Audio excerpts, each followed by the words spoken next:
জীবন মাঝে মাঝে আপনাকে এমনভাবে আষ্টেপৃষ্টে জড়িয়ে ধরবে, আপনি সামান্যতম ফুসরটুকুও পাবেন না। আবার সেই জীবন আপনাকে এতটাই উন্মুক্ত করে দিবে যে আপনি শিকড়ের ন্যূনতম টানটুকুও অনুভব করবেন না।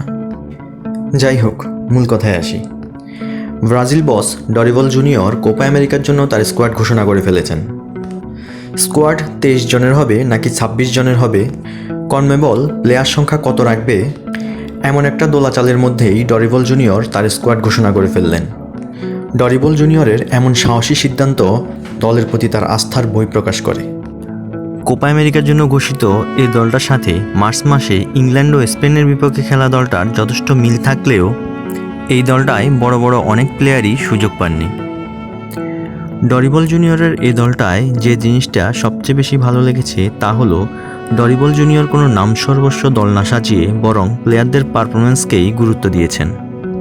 চলুন এক নজরে এই স্কোয়াডটা দেখে নিই।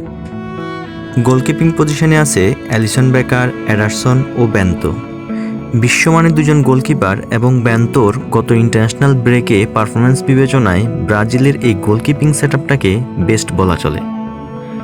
ডিফেন্ডিং পজিশনে Lucas Beraldo, Yan Couto, Danilo, Gabriel Magalhaes, Wendell ও অ্যারেনার সাথে এডার মিলিতো এবং মার্কিউনেস যুক্ত হওয়ায় ডিফেন্ডিং পজিশনেও ব্রাজিল একটা স্টেবল সেটআপ নিয়েই কোপা আমেরিকায় যেতে পারছে।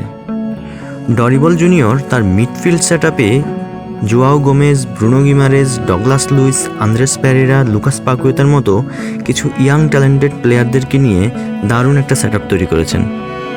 ফরওয়ার্ড হিসেবে আছেন Evanilson, Endrick, Gabriel Martinelli, Raphinha, Rodrygo, Savinho এবং ভিনিসিয়া জুনিয়র। এত ভালো একটা ফরওয়ার্ড লাইনআপের সাথে যদি ডরিবল জুনিয়র তার মিডফিল্ডের ভালো একটা কানেকশন তৈরি করতে পারেন কিংবা ভালো একটা কম্বিনেশন খুঁজে বের করতে পারেন, তবে ভিনিসিয়া জুনিয়র, রদ্রিগোর মতো প্লেয়াররা তাদের ক্লাব পারফরমেন্সটা জাতীয় দলে প্রতিফলিত করতে পারবেন। ভিনিসিয়া জুনিয়র তার ক্লাব পারফরমেন্সটা ব্রাজিলের হয়ে তখনই প্রতিফলিত করতে পারবেন যখন পাকুয়েতা, গ্রিমারেজের মতো প্লেয়াররা ক্রুস, মদ্রিদের মতো তাকে সাপোর্ট দিতে পারবে।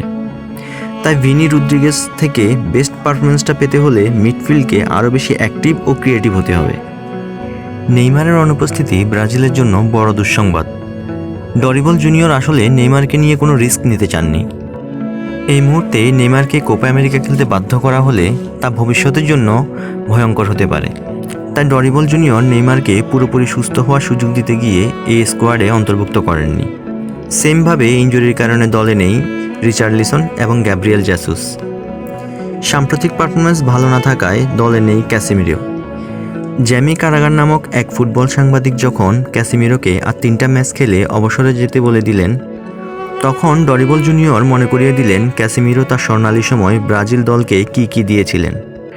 আসলে কোনো ফুটবলারের ফর্ম একটু খারাপ গেলে তার সম্পর্কে এমন মন্তব্য করা আমি অন্তত ভালো চোখে দেখি না।